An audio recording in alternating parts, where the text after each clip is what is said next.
All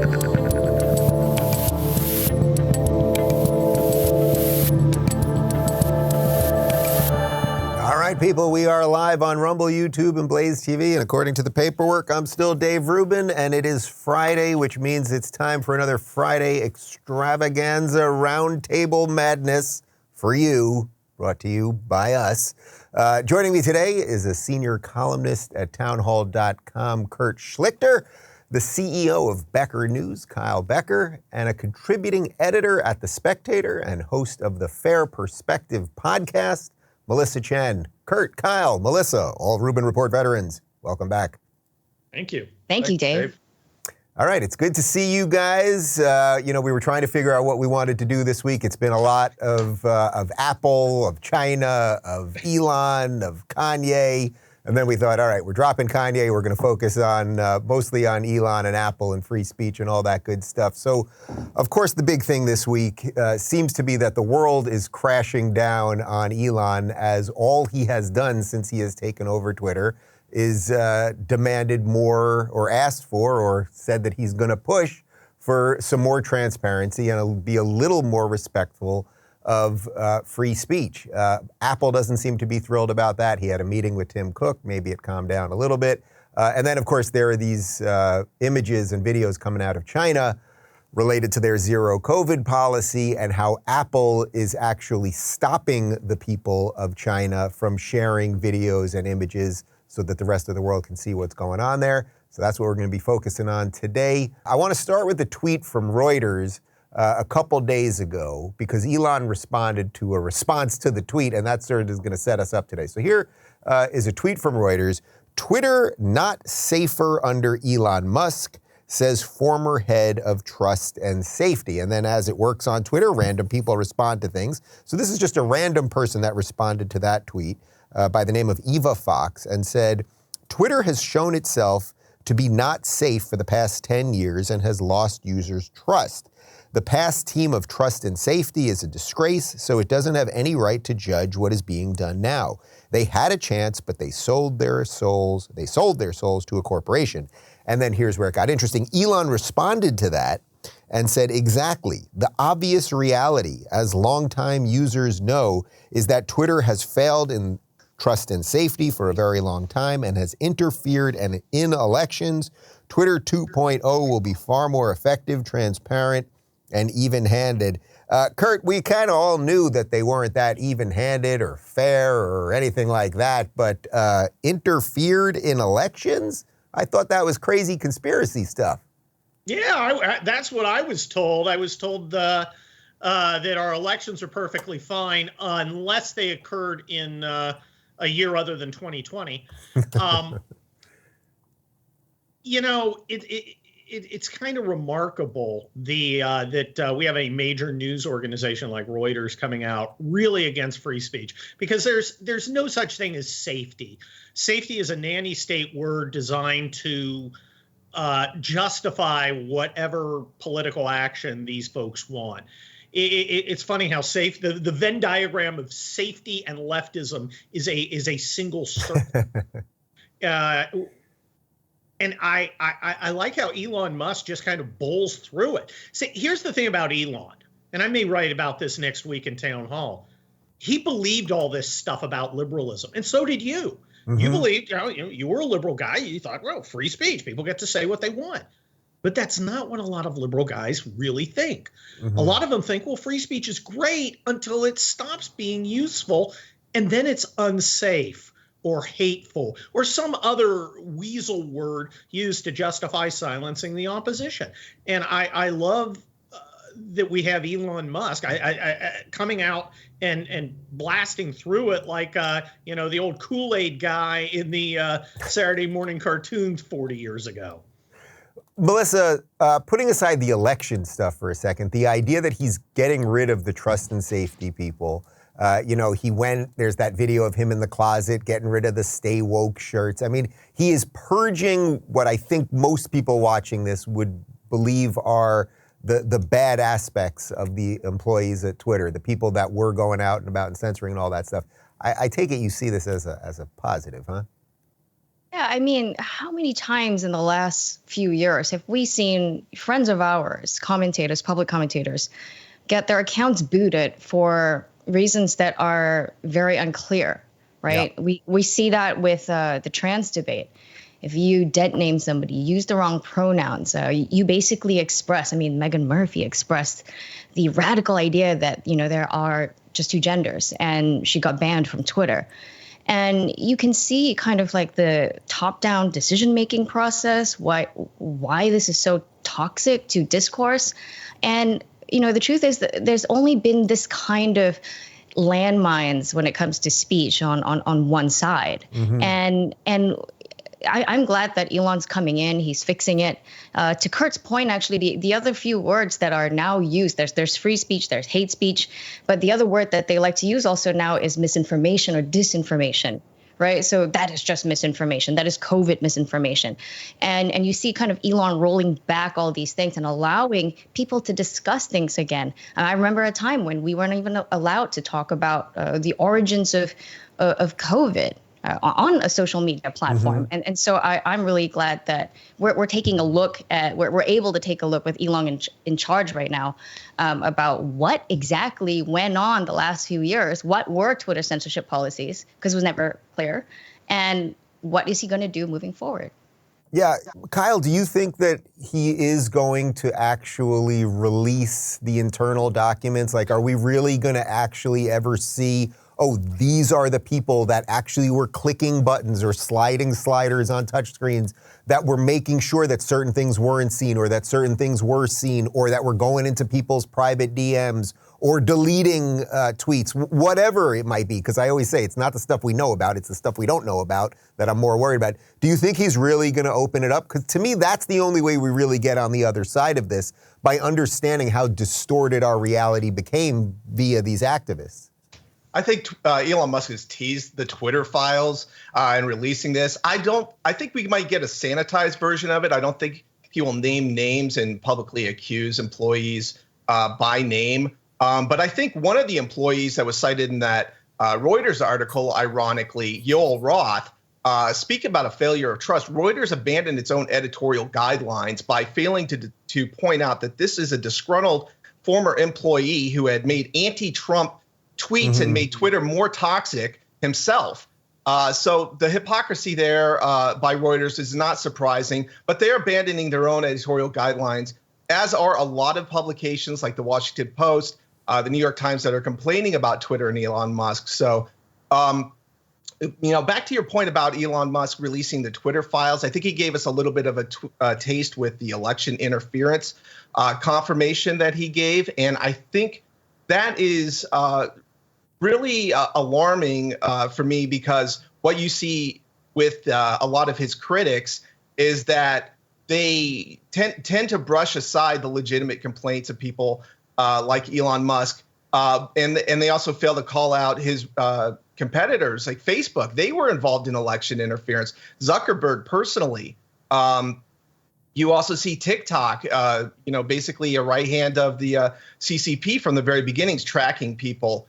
They're only complaining about Elon Musk because he's giving conservatives a voice on the platform and even playing field, and the left can't stand it, to be perfectly honest. Yeah, I think it's not only the even playing field thing, but, by democratizing the blue check, which he's still figuring out some of the, how it's actually going to be rolled out properly.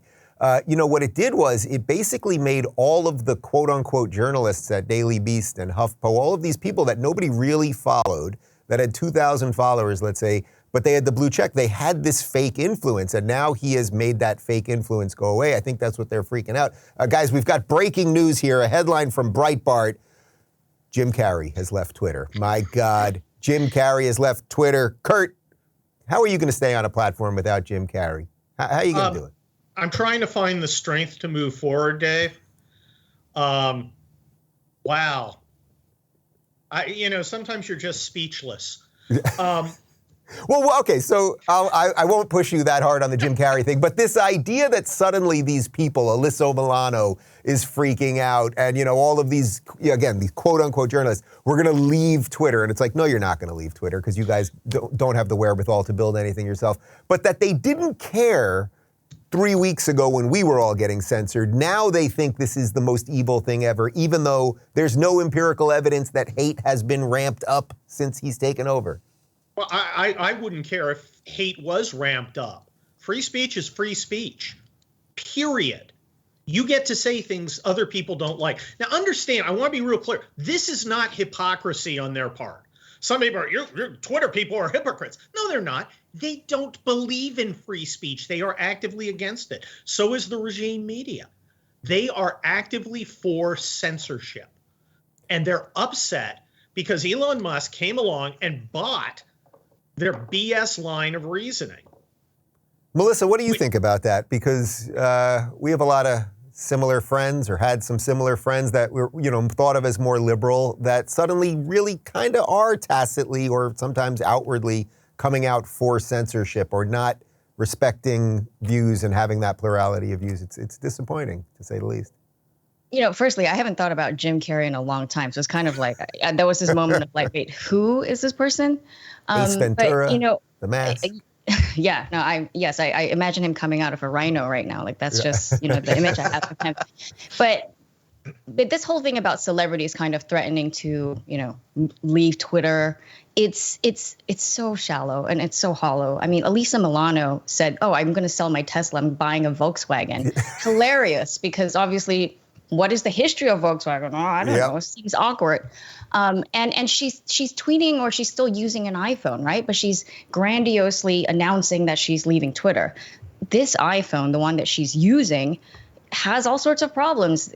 Apple was found to have been sourcing parts of this iPhone from Xinjiang, which is where they're the Uyghurs are being held, and they're involved in like the production of some of these parts. And even the White House has passed the Uyghur Forced Labor Prevention Act, and she's still using an iPhone, and she's not complaining about all these components that go into this that actually affect, marginalized people. And so it just rings very hollow to me, all of this kind of posturing about like leaving Twitter. And with regard to what you're saying about our friends who, make huge announcements about leaving Twitter and are trending online for days. Well, I don't know about you, but I kind of saw that coming, especially after recent viral clips. I know we're all talking about Sam Harris or viral clips, but he, in his latest show, he did explain why he left, and it's kind of the same argument that we saw with the Washington Post headline that said the gates of hell are now open with Elon at the helm. And Sam claims to leave because of just dealing with so much hate on the website, and it's turning him into this awful person. He doesn't want to, he just doesn't want to be part of it anymore. And fine, that's a legitimate reason to leave Twitter. Yeah, I mean, I keep telling people, as I've gotten one or two mean tweets at me in the years, you can just mute or block people, or you can actually not look at your phone all day, which is a really fascinating thing. I'm not a doctor, but I think most people can do that. But let's move from the celebrities for a minute, because we've got some info here from the Financial Times. Just to show you, this isn't just about celebrities leaving this place, that really governments are truly afraid of what's happening here. Breaking news, the EU has warned Elon Musk that Twitter could be banned in Europe unless the billionaire abides by its strict rules on content moderation. Kyle, they really don't want that information we were talking about getting leaked. That's what this is really about, right? It's not about some frog kid making fun of Alyssa Milano or Nancy Pelosi.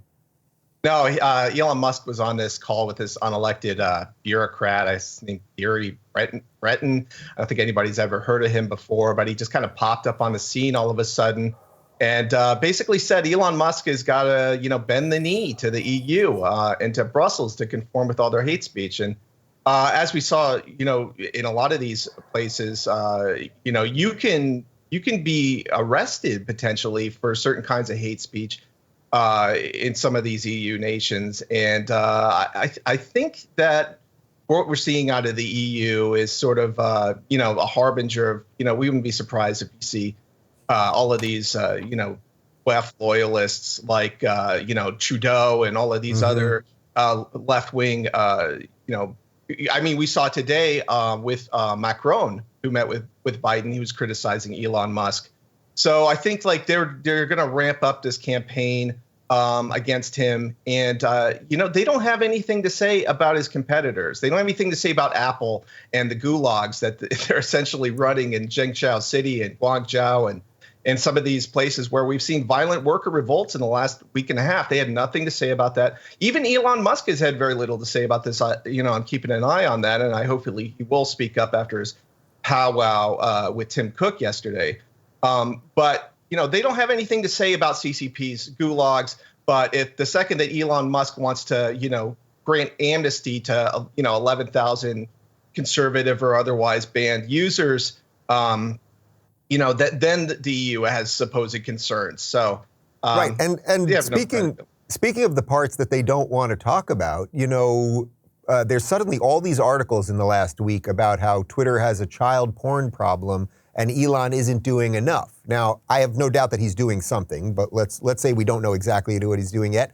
But nobody was writing these articles for the last 10 years. So it's only until he took over that suddenly the mainstream cares that there is a child porn problem on there. Obviously, that's a huge problem, and hopefully he can deal with it, but they're pretending to care about it when they've had the last 10 years to care, and they haven't. But I want to shift a little bit to the China portion of this, but real quick on the Apple part specifically, a little tweet thread here that involves Elon. He said that Apple has mostly, this is a couple days ago, Apple has mostly stopped advertising on Twitter. Do they hate free speech in America?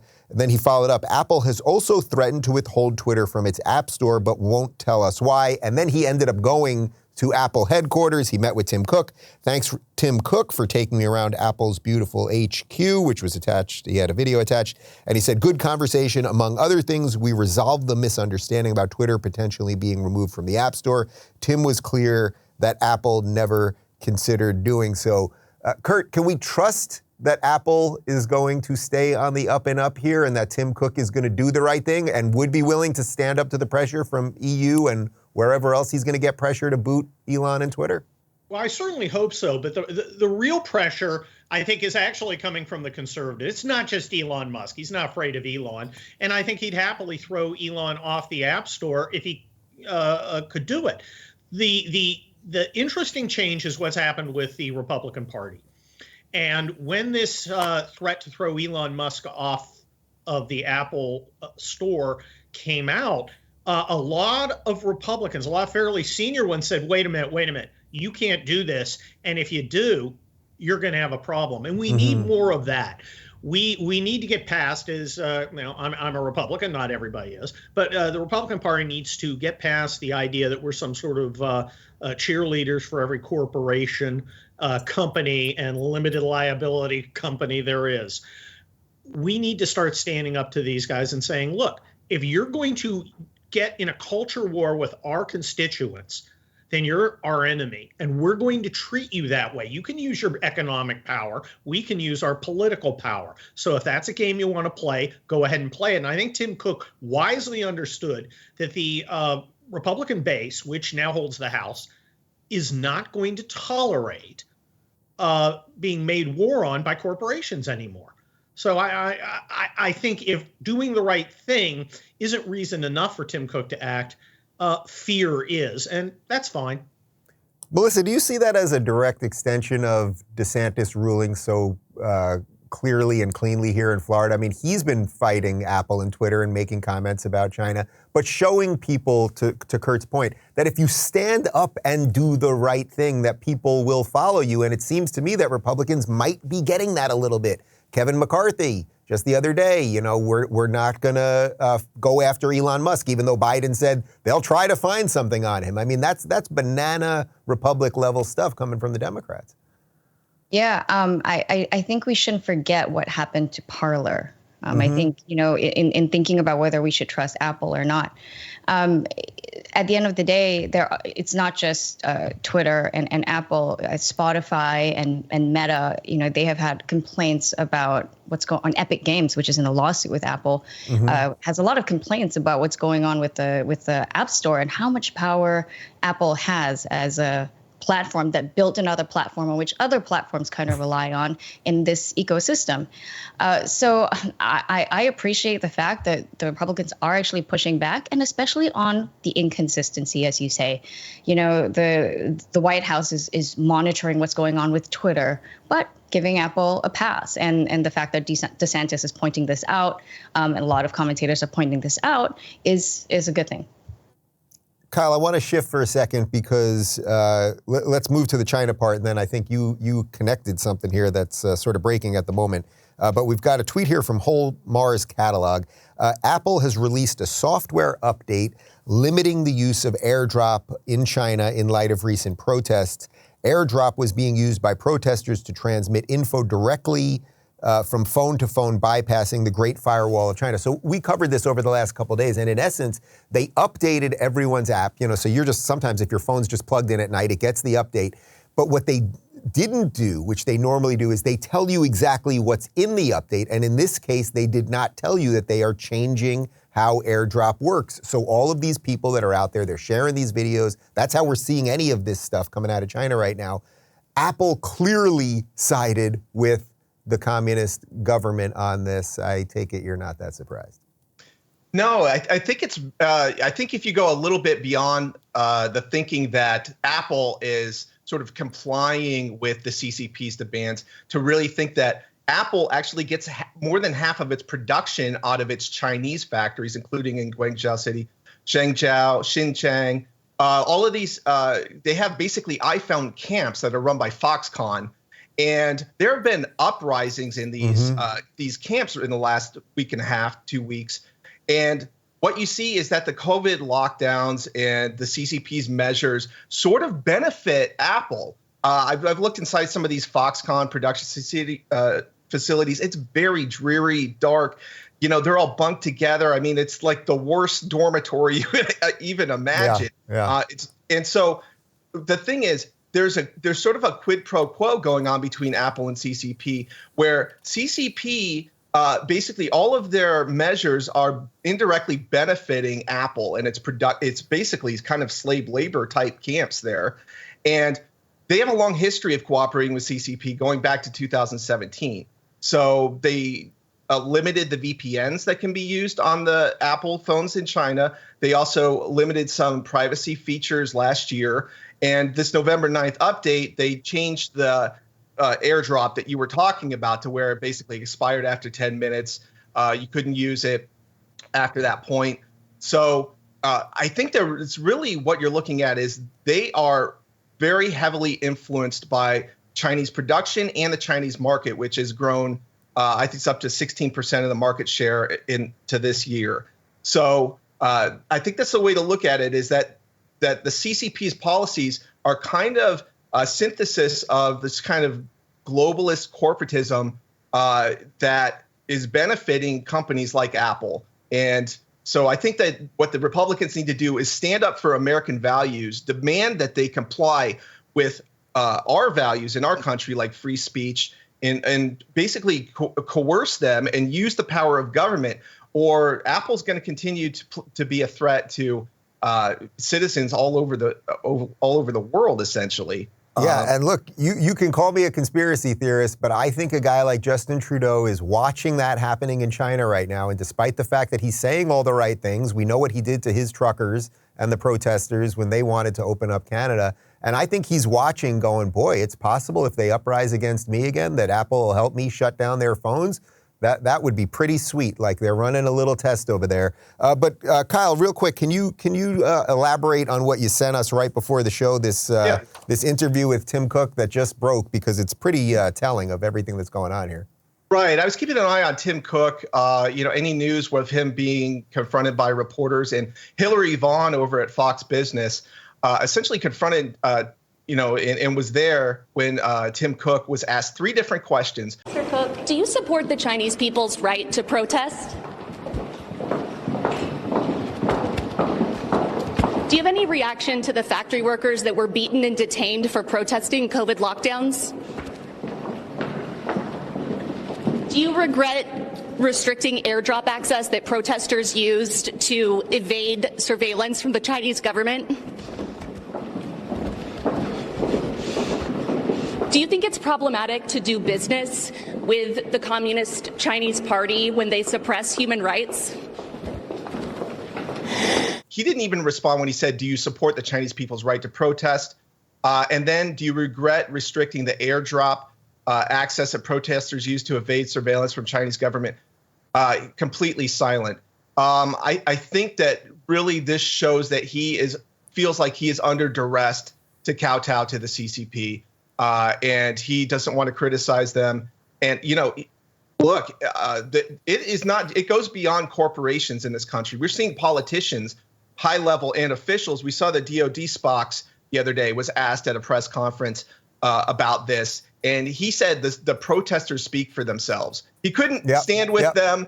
It was really unbelievable. So I think like we're seeing the elites, whether they're corporatists or CEOs, in our Defense Department, they're on the same page. They're basically on the same page with Communist China, as we saw, and not to get too far afield, but we saw recently with the geofence data on January 6th, the FBI using NSA databases to track U.S. citizens. They're using the Chinese-style surveillance in the U.S. right now. I think we've seen some recent articles that show that. Right, and literally millions of people in the United States have TikTok on their phone, which we know is a spy app. And Eric Swalwell slept with a Chinese spy. Everyone knows that too, and he's still in Congress. Melissa, do we have any leverage over China to do anything about this, whether it's influencing Apple to, help the protesters or at least not harm the protesters, or anything else maybe related to Taiwan or anything, or are we just like, we're bit players in China's game almost at some level? Well, one of the drawbacks of globalization that we don't talk about is that when our markets were interlinked, it became really hard for our country and companies in our free country to actually stand up for its values. And we saw that with the NBA. It was on such stark display. And what we have instead is that instead of exporting our model of political freedom to China, it was the other way around. They exported their brand of censorship and their way of life almost. We saw that with lockdowns. They exported it to the rest of the world. Yep. So, in terms of leverage, what can we do? At the end of the day, decoupling is probably the best thing to do. It looks like our calculus of actually enriching China through trade and economic integration was a bit of a mistake. And you are seeing that Biden has actually rolled forward all of Trump's policies on China. Nothing has been rolled back. And in fact, he's doubling down on more. So if you look at the CHIPS Act that is being passed, that has already actually been passed. So that's probably our best leverage right now, is to decouple and assert ourselves. I mean, if you notice, it's the CEOs and the companies that are not involved with China that can actually speak honestly about the issue, right? And so that's telling us something. If you want to stand up for your values, you have to have no economic interest in the country who you want to speak honestly about. You are giving me a segue like a pro, because speaking of speaking honestly and with clarity and doing the right thing and not being beholden to other countries, here's Ron DeSantis from the free state of Florida. The CCP, they have been imposing these zero COVID lockdown policies. They've been doing it on and off for 3 years. And you have people in China that are really engaged in a noble effort to protest, which is basically Leninist rule. So what is Apple doing with that? They are limiting the airdrop function of the protesters. So they are serving basically as a vassal to the Chinese Communist Party. They exercise more authority in some respects than even some governments do, and they're using their authority to protect the CCP while also try to limit speech here in the United States. Kurt, I always say on the show, it's so refreshing when someone tells the truth, because it's like the truth is supposed to be heard, it's supposed to be spoken. So and it's so rare these days that when you hear it, it's like this exhale. We're never going to get that kind of clarity out of this administration, are we, when it comes to China or pretty much anything? Well, of course not. They're totally in hock to China. It is remarkable how an American government actually covers for all these dictatorships, whether it's Iran or China or Venezuela, which can now pump oil while Americans can't. It's almost as if they were on the other side. And I look at this and I'm thinking, what would they be doing different if they were actively anti-American? And I really can't think of anything. Making an excuse for China, the most thoroughgoing and evil dictatorship currently on earth. Maybe North Korea gives it a run for its money. It's astonishing. And the way they've abandoned all our key principles, Dave, like free speech. I mean, you would think that at the very least, they're going to stand up for the First Amendment and the concept behind it. But no, they're against it. They're actively against free speech for Americans, and they side with foreign dictators to make that happen. That's why I keep bringing up this point from a couple of weeks ago when Biden had that. He literally had a TikToker conference at the White House. So they bring in Chinese spyware, and then one of them asks him, "What are you going to do about Elon Musk?" And he said, "We don't know that he's done anything wrong, but we'll look." I mean, it's the most crazy kabuki theater type stuff you could imagine. But for those people that are watching this that aren't sure what's going on in China, there's a gajillion videos, despite what Apple's doing with AirDrop out there. So we've got about a minute's worth of compilation for you. 根据疫情防控要求，乘坐回国交通必须全程规范配合通道。谢谢配合。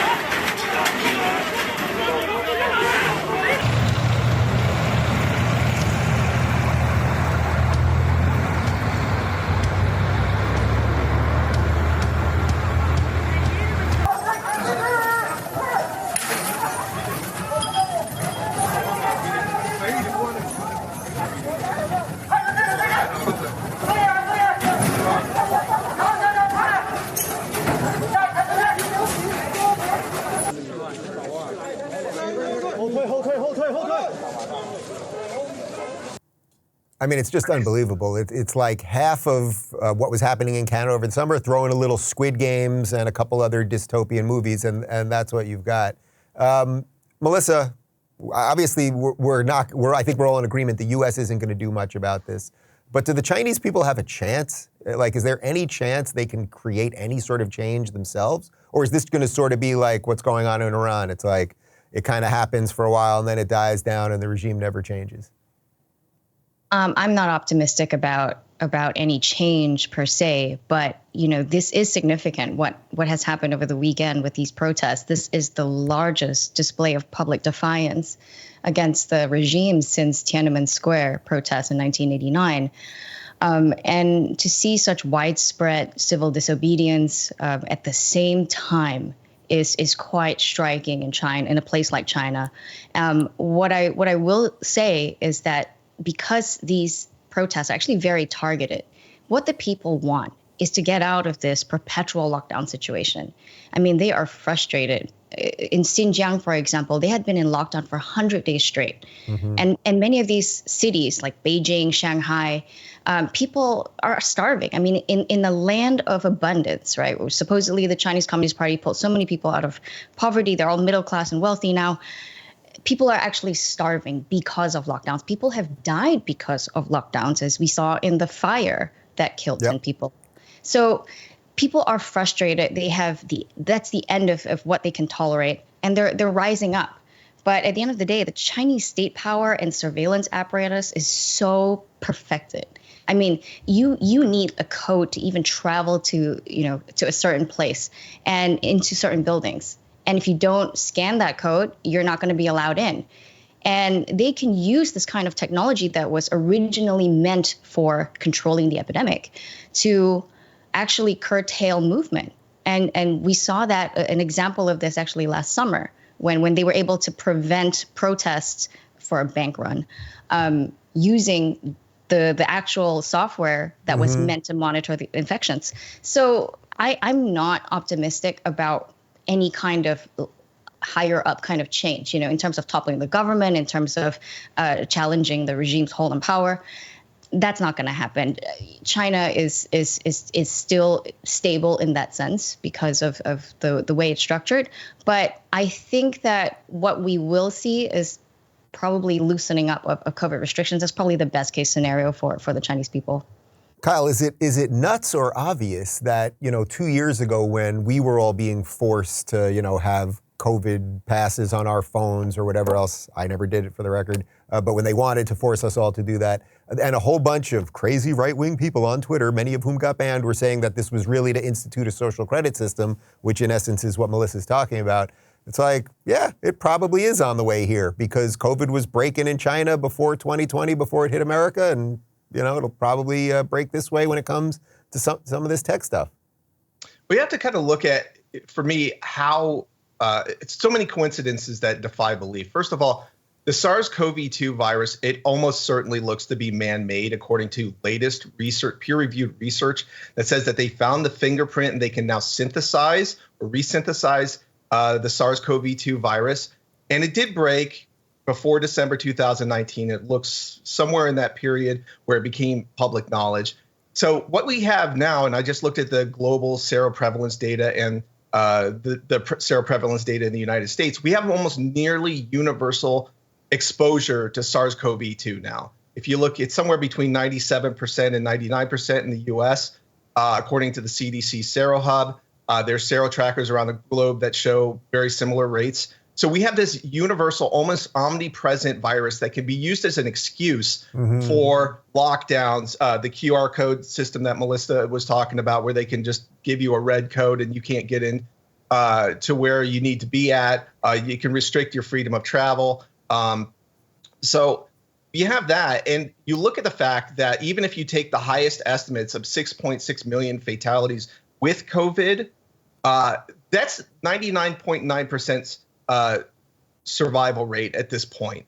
And I think it will project to be about 99.9% or less, even giving the benefit of the doubt on the mortality rate. So the fact that the Western societies were so quick to turn their societies upside down, kill small businesses, prevent people from seeing loved ones in the hospital, going to funerals, shutting down kids' sports, all of these things, the masks in the schools, we turn this upside down. It shows a collapse of our values. At the philosophical level, our universities, our education system is a rot. They are not, if we were a strong country, we would look at China and what they did with their virus as an attack on us, as an invasion. Instead, we're sort of just like, oh, let's look at, like Fauci, let's look at China as a model. We just had the deposition from him last week, the 7-hour deposition in that lawsuit. And it revealed that he looked at China as a model, him and his advisors, to go with. And I know recently two-faced Fauci sort of disavowed or played it down like, oh, the draconian lockdowns in China went too far. Oh, really? Well, they went too far in the U.S. too, because it violated our civil liberties. And all of this could have been left between doctors and patients, like Ron DeSantis did for the most part in Florida. Very early on, he sort of pivoted to doing what I thought should have been done by every governor in the country: protect the nursing homes, protect the vulnerable, and then just sort of manage it the best you can. Instead, we got people like Fauci, and he's bailing town now, and probably a wise decision on his part. But these officials need to be held accountable for their ties to China. That needs to be exposed, and I think Rand Paul will look into that soon, and also held accountable for fraud that they knowingly committed against us in the public. Unfortunately, I think we all know that Fauci's not going to end up in jail and Walensky's not going to get fired, and that these people who lied about everything, and that's another reason they want Elon to get, not have Twitter. It's because we can keep showing the videos of Fauci saying, I'm not for lockdowns, I am for lockdowns, masks don't work, you better double mask, vaccines, you won't get or transmit COVID. That was Joe Biden. Next thing you know, of course you do. Kurt, bring us home here. You live in California. I live in the free state of Florida. I'm pretty confident between Ron DeSantis and the apparatus in this state and the spirit of the people that we will fight as much as we possibly can, and that this is the blueprint for a free America and a free world. You live in the stark opposite place. So when are you moving here? That's a great question, Dave. And it's literally one that I end up talking about every single day with people. Look, I like California. I moved here when Ronald Reagan was governor in 1972. I was just a little kid. And California was always about opportunity, about sunshine, which you can see behind me, palm trees. It was a place of opportunity. And that's not true today. I'd like to think it's going to get better. But here's the problem with this kind of socialist nightmare. There's no bottom. It never gets so bad where they look at each other and go, maybe we've been on the wrong track. Yep. The only answer is to double down, to give them more power and more of your money. We'll see what happens. I have a little bit of hope for California. In the recent election, we won a couple seats that weren't necessarily expected, and there are people with common sense here. But a lot of my conservative friends, like yourself, have left. I literally have a handful of conservative friends left in California. The rest of the people seem to be happy and wallowing in their misery of homelessness, crime, and high taxes. It's kind of sad to see. Kurt, I saw you a couple of weeks ago at the Hard Rock Hotel in Hollywood, Florida. You were smiling, you were happy, you were drinking tequila. You hadn't smiled in months, you told me. And, well, I guess as Jerry said to George, good luck with all of that. That's all I could say. Melissa's also in California, but at least you bounce around a lot, so I don't really consider you trapped there. True. Very true. And yeah. Guys, thank you for joining me on this Friday. I'm going to finish up for a moment without you, but have a great weekend, and I'll have you guys back soon. Happy weekend. Thanks, Robert. Thanks, Dave. All right, people, that is another week of shows, and this was an interesting week. I hope that even though we talked an awful lot about the Twitter thing and an awful lot about the Apple thing and the censorship thing, I hope that, and some of it probably was a bit repetitive, I hope that you see why it's so important to hit it. We got to keep hitting it over and over and over again so that when guys like Ron DeSantis fight, they know they're backed with people, so that when Kevin McCarthy when he fights, and hopefully he'll be the leader of the Congress, when he fights, he'll know that the people have his back and that enough of us will be wise to the game. We don't want the censorship anymore. We understand that speech, it's messy and people might say mean things, but we have to get a little bit closer to the truth. One of the reasons people are so bananas and so many people suffered from Trump derangement syndrome and COVID derangement syndrome and everything else is because social media was supposed to be a mirror that we could look at and get an honest reflection of reality to. And it became a funhouse mirror. And I think hopefully if Elon releases some of this stuff, we will get a sense of, boy, it was manipulated. Nobody was really into this crazy woke stuff and the gender stuff. And they did, do whatever they did with elections and Hunter Biden laptop and all of those things. And then the truth, I don't think I'm the first one to say this, the truth will set us free. You got it. Anyway, have a great weekend, guys. We got a big interview coming next week that I'm super psyched for, and lots of good stuff happening. If you want to play along during the show, join us at RubinReport.locals.com, and I will see you. Oh, Monday we're doing a delayed show, right? I believe Monday's going to be a little bit in the afternoon, if I'm not mistaken. No show Monday. No, I think we're doing a delayed show. I don't know, but we're not editing this out because we're going to see what happens. It will definitely not be at 11 o'clock. I think it's a little bit later in the day. You're both looking at me like I'm crazy. Tuesday. No show Monday. That's it. No show. Well, I guess I've been, well, who knows? It'll be a surprise. See you whenever.